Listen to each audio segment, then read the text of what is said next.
Audio Jungle.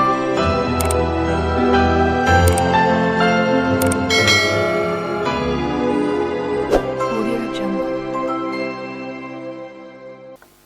Halo, Hai, jumpa lagi di Bucin, bicara urusan cinta. sebuah family channel bersama Chandra Tua, dan Mona Sugianto. Kita pada tanggal 10 Maret 2024, tema kita adalah The Big Family Relasi.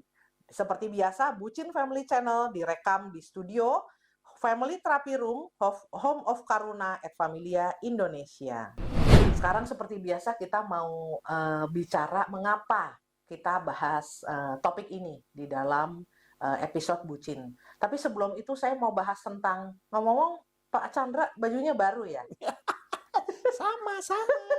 Ini samaan nih. Pokoknya kita itu prinsipnya adalah Birkin Yabong. Apa itu Mona? Biar miskin, yang penting sombong. Pakai baju baru, Bo, biar samaan ya, modal ya. Oke, Sekali-sekali ya. sekali-kali ya. Birkin Yabong ya, biar miskin yang penting sombong. Birkin Yabong. Oke, baik Pak Chandra, kenapa sih kita bahas tentang The Big Family? Ya, The Big Family itu mungkin mertua, menantu, ipar, besan ya, masuk juga ya. Masuk ya. Dan relasi tentang di dalam Big Family Ada itu. ipar-ipar juga. Iya, kenapa dibahas di episode Bucin?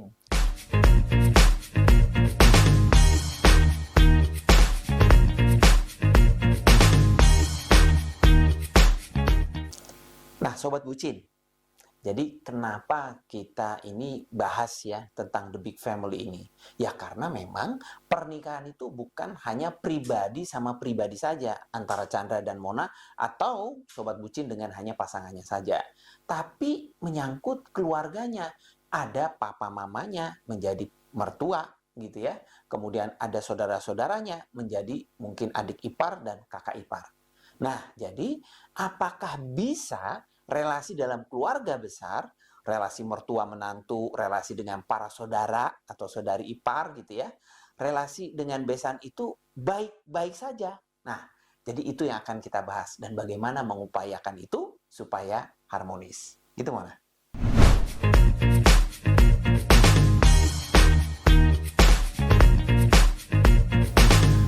Mona, sekarang kamu coba sharing ya ke Sobat Bucin tentang fenomena tentang relasi ini. Baik, jadi Sobat Bucin, mungkin saya ingin mengajak dulu Sobat Bucin mengamati dari kehidupan sehari-hari ya, di sekitar kita, dari mungkin teman-teman kita, dari cerita-cerita yang ada, terkait dengan relasi misalnya mertua menantu, saudara-saudari ipar gitu ya, maupun besan ya, keluarga yang disebut besan.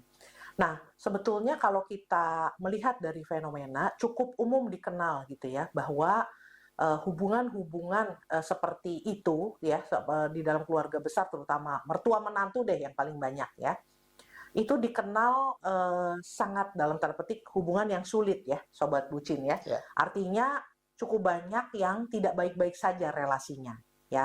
Apakah bentuknya seperti kok kayak ada ketika seseorang itu menerima menantu gitu ya, bukan seperti kayak terima anak di dalam keluarganya gitu, aku anakmu loh gitu ya, bukan, tapi seperti dapat saingan gitu ya. Ataupun kalau ada para menantu yang kemudian menganggap mertuanya itu memata-matai atau mengamat-ngamati, kayaknya kok gue nggak ngerasa aman ya kalau di dekat mertua misalnya gitu, karena kok ngerasa kayak dinilai, terus dievaluasi terus, tuh kan mantu gue tuh kan nggak bisa masak lah, apalah gitu ya, tuh kan nggak sopan lah perilakunya, tuh kan tidurnya bangunnya kesiangan lah gitu. Itu sesuatu yang kita juga dengar gitu ya. Tapi kita tidak adil ya kalau mengamati fenomena itu, jangan hanya dari satu atau dua, tapi kita coba juga belajar dari hal-hal yang kemudian secara sistematis coba dipelajari di dalam penelitian. Ya. Nah, Sobat Apa Bucin, itu penelitiannya, Mona? ada sebuah penelitian yang bagus banget dan ini dilakukan di India. Ya, Sobat Bucin mungkin tahu India itu adalah negara yang dalam tanda petik ya cukup tinggi angka kasus-kasus kekerasan di dalam keluarga, karena banyak sekali di keluarga-keluarga di India, mau status ekonominya seperti apapun, ada Karena yang kaya masih banget atau kasta miskin, kasta itu ya. tapi ketika seseorang itu masuk sebagai menantu di sebuah keluarga besar, itu mereka tinggal bareng-bareng. Jadi di situ tinggal bareng mertuanya, tinggal bareng saudara ipar dan keluarganya juga, para anak kita juga dan sepupu-sepupunya tinggal di keluarga besar yang sama.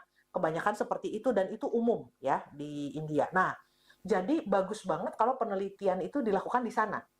Karena bisa menjadi potret gimana tuh kalau keluarga besar itu kumpul, the big family itu kumpul dalam satu rumah, ya kalau yang kaya ya rumahnya besar gitu ya, kamarnya sendiri-sendiri dan bagus, tapi kalau yang dalam tanda petik mungkin kurang mampu ya seadanya, tapi ya tetap tinggal bareng, itu biasa gitu ya. Nah, kita mau lihat seperti apa. Jadi Sobat Bucin bisa membaca sebuah artikel dari berjudul Like Her Own, Ideals and Experiences of the Mother-in-Law and Daughter-in-Law Relationship. Itu dari Kira Allendorf tahun 2015. Itu keren banget Sobat Bucin ya. Jadi tapi ini secara khusus memotret Sobat Bucin hubungan antara mama mertua dengan menantu perempuannya. Ya, ini hubungannya khusus ya. Dan ini bagus banget karena penelitiannya itu menggunakan wawancara semi terstruktur kepada sekian puluh pasang mama mertua dan menantu perempuannya. Jadi berpasang-pasangan datang ke penelitian tersebut. Dan dilakukan wawancara semi terstruktur. Ya, wawancara semi terstruktur berarti ada daftar pertanyaan wawancara tapi bisa berkembang sesuai dengan masing-masing pasangan tersebut gitu ya.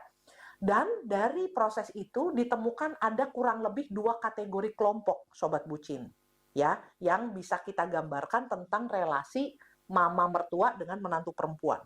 Yang satu adalah relasi yang sifatnya hurtful, yang menyakitkan, yang kepahitan gitu ya.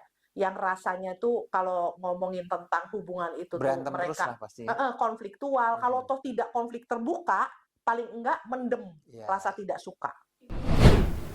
Nah, pasangan-pasangan partisipan yang hadir di dalam penelitian itu terdiri dari 2 kelompok kurang lebih yang berasal dari relasi yang hurtful, yang menyakitkan, yang ketika mereka berbicara tentang relasi mereka itu nyakitin atau konfliktual, atau ada paling nggak kalau toh bukan konflik terbuka tapi kayak dipendem-pendem lah, pokoknya ada ketidaksukaan itu yang satu. Nah, ada kelompok juga di antara pasangan partisipan yang hubungan mereka tuh justru hangat dan bahkan dikatakan ada yang saling merindukan, kangen sama mantu perempuannya. Jadi Ada yang bagus lah kangen, ya. affectionate banget, Relasinya bagus. dan perasaannya tuh hidup lah di dalam relasi itu. Nah, 2 kelompok itu kemudian semuanya diperlakukan sama dan dilakukan wawancara semi terstruktur tadi. Dan nanti kita akan lihat apa saja sih yang membedakan kelompok yang hurtful tadi sama kelompok yang hangat relasinya baik. Nah, tapi itulah fenomena-fenomena yang ada Sobat Bucin kalau terkait dengan relasi dengan keluarga besar, mertua, menantu, ipar gitu. Itu besan, itu semua sangat banyak ragamnya gitu kalau kita lihat. Yang tadi yang hurtful ada, yang parah banget ada, yang betul-betul konflik sampai konflik terbuka dan sampai putus hubungan juga ada. Tapi ternyata dibuktikan juga ada gitu ya, yang betul-betul baik-baik dan bukan hanya sekedar baik-baik biasa tidak berantem, tapi sampai saling merindukan tadi. Yang ketika ditanya ada di antara pasangan mama mertua dan mantu perempuannya mengatakan bahwa kalau ditanya siapa sahabatku adalah mantu perempuanku. Atau sebaliknya mungkin. Dan sebaliknya, siapakah sahabatmu? Sahabatku adalah mertua perempuanku. Luar biasa kan Sobat Bucin. Tapi itu pun nyata.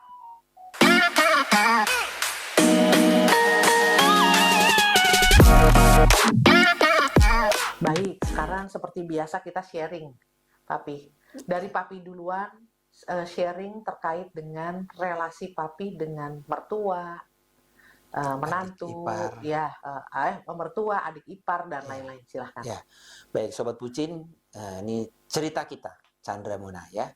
Jadi kalau saya punya mertua, baik yang opa, ya papa, dan mama, itu baik ya.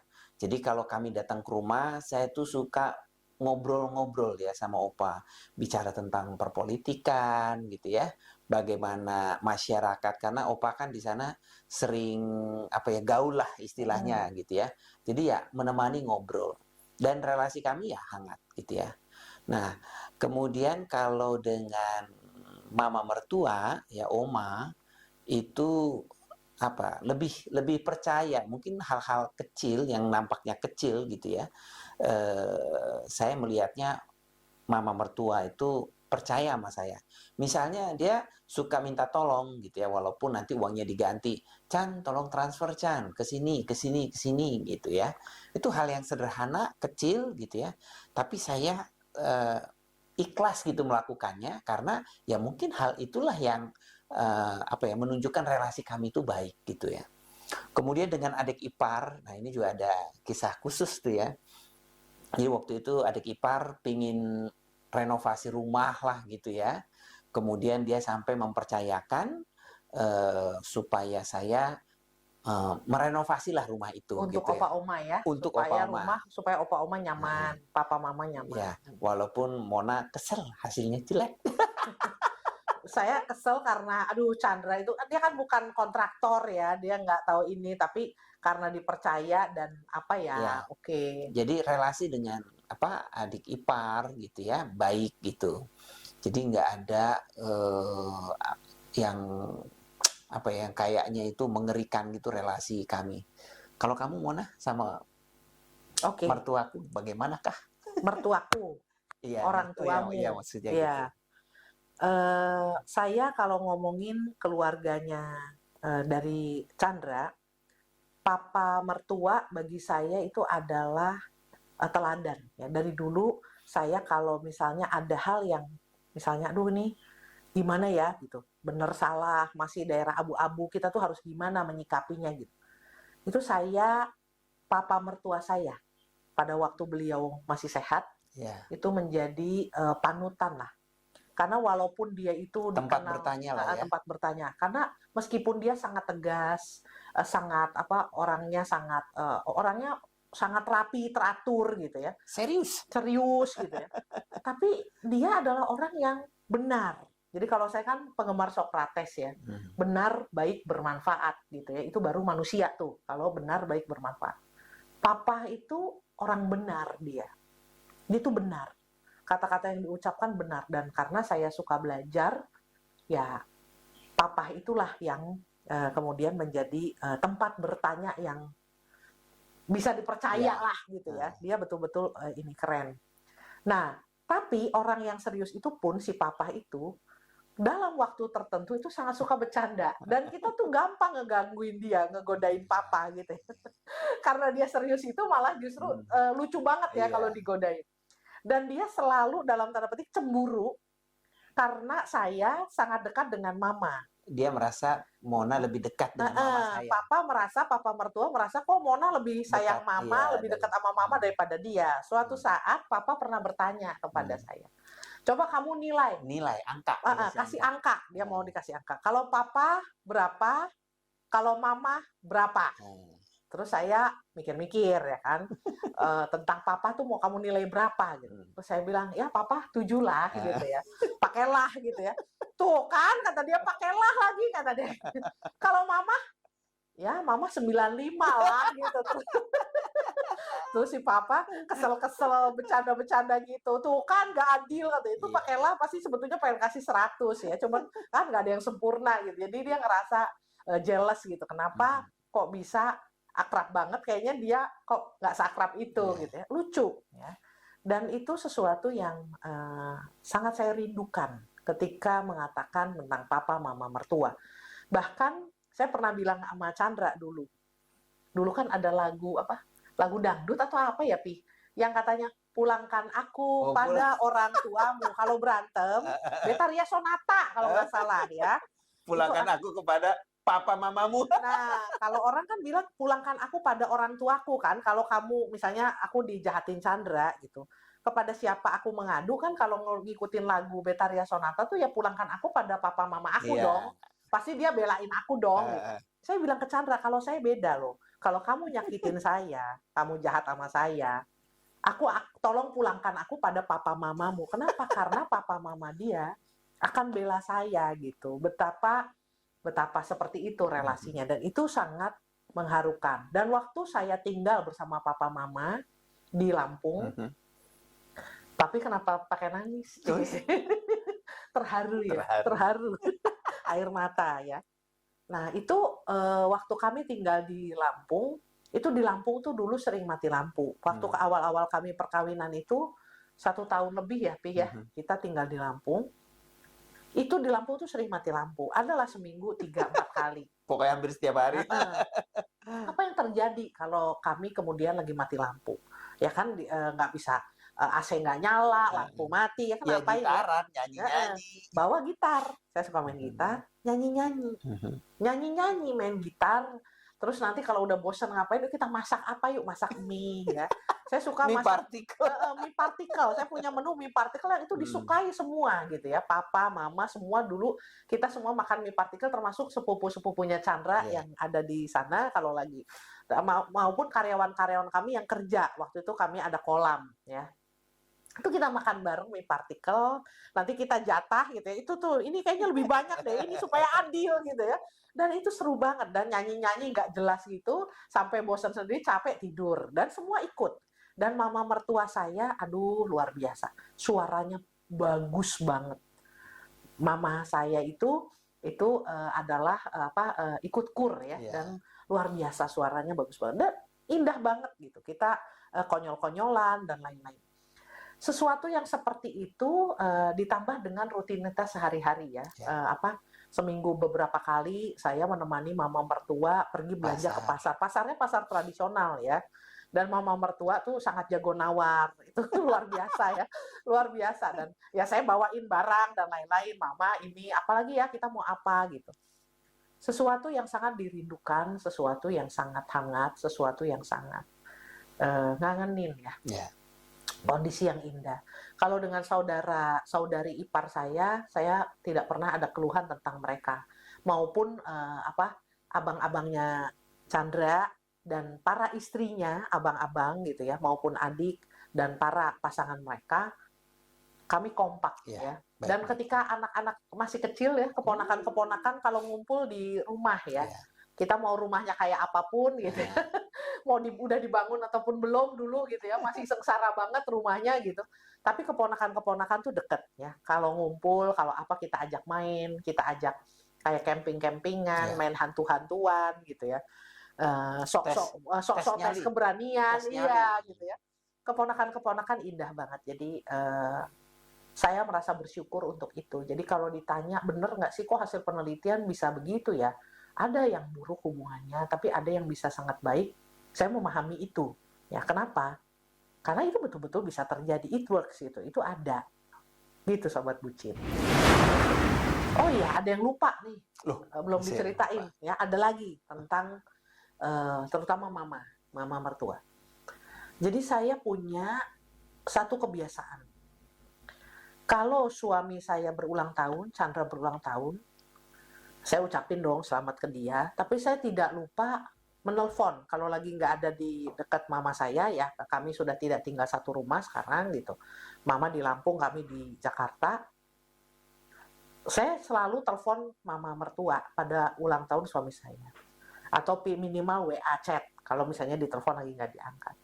Saya bilang, Mama, terima kasih sudah melahirkan Chandra, membesarkannya. Dia suami yang baik, papi yang baik untuk anak-anak, untuk cucu-cucu Mama.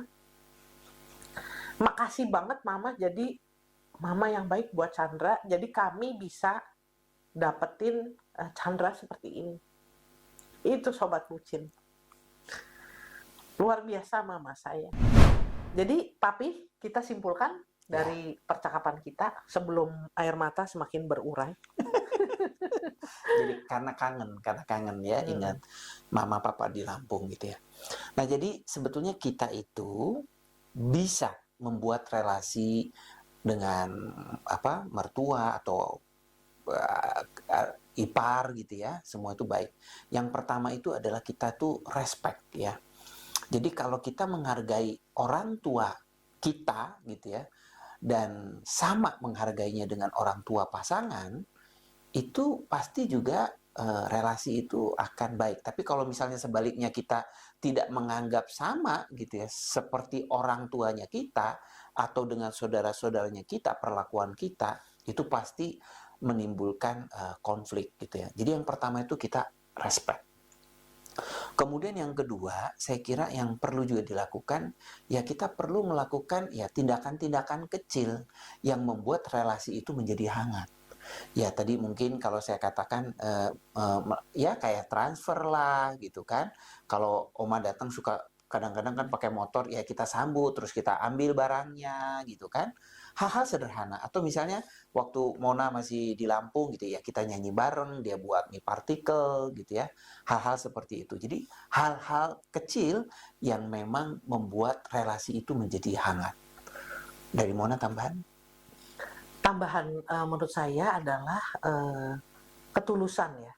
Ketika kita menghadapi keluarga besar ya, mertua atau menantu atau saudari-saudari ipar, pergi ke besan, satu hal yang menyatukan kita itu adalah kita sama-sama mencintai orang yang membuat kita itu menjadi keluarga. Contoh misalnya, kalau berada di keluarga Chandra, apa sih yang pasti akan sama saya dengan keluarga Chandra? Meskipun saya dan Chandra berasal dari keluarga yang berbeda sekali, etnisnya berbeda gitu ya. Pokoknya kebiasaannya berbeda gitu. Tapi yang sama adalah antara misalnya mama mertua saya, ipar-ipar saya dengan saya adalah kami sama-sama menyayangi Chandra. Nah, ketulusan itu ketika terasa, ketika sampai gitu ya dalam sebuah relasi itu ada, itu akan menimbulkan sesuatu yang baik. Karena kehadiran seseorang di dalam keluarga bukan menjadi kemudian kompetitor atau orang baru nih, siapa nih orang baru belagu banget gitu. Tapi kita ketambahan anggota keluarga baru, misalnya saya di keluarga Chandra sebagai anggota keluarga baru, Chandra di keluarga saya sebagai anggota keluarga baru yang membawa semua itu lebih baik. Kenapa? Karena kita ketambahan pasukan yang mencintai anak kita gitu ya. Anak kita ada yang mencintai gitu. Bukan mengambil ya. Bukan mengambil, bukan merebut. Dan itu berbeda sekali cara pandangnya. Dan itu mempengaruhi ketulusan kita. Baik dari si mertua misalnya menganggap mantunya seperti apa, kalau menganggapnya kompetitor, atau menantunya yang menuntut agar dia diperlakukan bagaimana dan ke mertua jangan bagaimana misalnya. Nah itu tentu ada, tentu perlu dijembatani dengan ketulusan tadi. Nah sekarang saya lanjut sama hasil penelitian nih, Papih, yang tadi dikatakan ya. Jadi apa tuh? Dan dari hasil penelitian ditemukan apa sih signifikannya perbedaan signifikan dari pasangan-pasangan mertua menantu yang hangat sama yang hurtful tadi. Intinya satu yang membedakan. Di pasangan-pasangan mertua dan menantu perempuan, mertua perempuan dan menantu perempuan yang baik relasinya dan hangat, itu masing-masing itu mertua betul-betul menganggap mantunya adalah seperti anak kandungnya sendiri. Dan si menantu menganggap si mertua perempuan sebagai ibu kandungnya sendiri. Ya. Bedanya hanya itu. Yang lain tuh mereka bisa tetap makan bareng, bisa apa. Tapi kenapa kegiatan tetap ada, banyak kegiatannya. Harus sering kumpul seminggu sekali, beribadah bareng. Tapi yang satu tetap hurtful. Pasangan yang satu tetap hurtful, yang satu enggak. Bedanya ada di situ. Ketika kita memperlakukan tadi yang seperti Chandra bilang juga gitu ya, seperti orang tua kita sendiri dan seperti anak kita sendiri, itu adalah sebuah penerimaan dan itu adalah cinta yang sangat signifikan mempengaruhi bagaimana sebuah relasi akhirnya menjadi relasi yang baik dan hangat. Gitu, Sobat Bucin. Jadi Sobat Bucin, yuk kita perlakukan orang tua pasangan pun sebagai orang tua kita. Gitu ya, Mona ya? Ya, dan para mertua sama juga gitu ya. Menantu-menantunya adalah anak kita sendiri. Ya anak kan sama ya, ada yang bandel-bandel, kadang-kadang ada yang males-males dikit gitu ya. Tapi kalau dianggap anak, semarah-marahnya kita, ya itu namanya anak gue ya gitu ya, kayak gitu ya. Dan itu indah ya, begitu juga ke saudara-saudari ipar gitu ya, diperlakukan seperti saudara-saudari kita.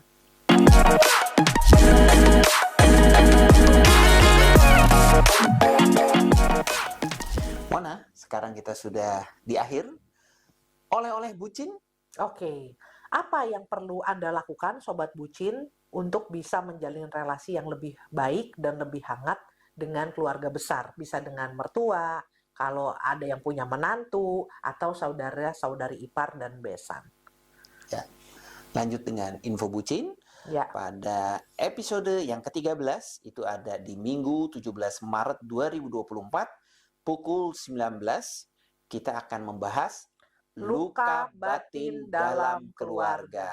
Wah, serem amat judulnya ya. Ini Seru-seru harusnya sedap. ada jeng gitu ya, karena serem ya. Baik, Sobat Bucin, saya akan lanjutkan. Sobat Bucin, jangan lupa bila ingin berkomunikasi kontak dengan kami, Mona dan Chandra, silahkan melalui Bucin Sapa, Kisah atau Kupas, melalui email di bawah ini, bucinfamilychannel@gmail.com, dan WA chat only di 0852 1326 6550. Ya, silahkan Sobat Bucin bisa kontak. Untuk pertanyaan nanti akan kami jawab di Bucin Kupas ya. Kalau ada mau sharing kisah, kami akan sharingkan di Bucin Kisah ya. Baik Sobat Bucin, terima kasih, sampai jumpa minggu depan. Bye-bye. Bye.